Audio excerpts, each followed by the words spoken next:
பாஜக இயற்கைக்கு மாறான கூட்டணி ஏற்கனவே கடுமையா திரு டிடிவி தினகரன் வந்து எடப்பாடி விமர்சனம் பண்ணாரு, மறுபடியும் அதே கூட்டணிக்கு வந்திருக்காரு.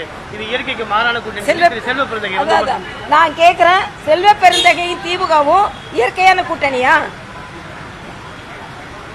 எமர்ஜென்சில ஸ்டாலினை கைது செய்தவர்கள் இவர்கள். ஆக திமுகவும் காங்கிரஸ் இயற்கையான கூட்டணியா? அதே மாதிரி எல்லா விதத்திலும் காங்கிரஸ் 67ல தீர்த்து கட்டினது திமுக. ஆக இவங்க இன்னைக்கு இயற்கையான கூட்டணியா? செல்வ பெருந்தகை எனக்கு சொல்வது சிரிப்பா இருக்கும் போது அவரோட கட்சியை ஒழுங்கா பார்க்கட்டும். அவர் கட்சிக்குள்ள உள்ளவங்க என்ன நடந்து கொண்டிருக்கிறார்கள் எல்லாம் புழுங்கி கொண்டிருக்கிறார்கள். காங்கிரஸை சார்ந்தவர்கள் எல்லா விதத்திலும் கூட்டணி சார்பாகவும் காங்கிரசின் சொத்து சார்பாகவும் எல்லாரும் புழுங்கி கொண்டிருக்கிறார்கள். செல்வ பெருந்தகை அவர் கட்சியை பார்க்கட்டும். இயற்கைக்கு மாறான கூட்டணின்னு எங்களை சொல்ல வேண்டாம். எங்களுக்கு இயற்கையான கூட்டணி. தாமரை இயற்கையில வர்றதுதான், இலையும் இயற்கையில வர்றதுதான். அதனால எங்களுக்கு இயற்கையான கூட்டணி.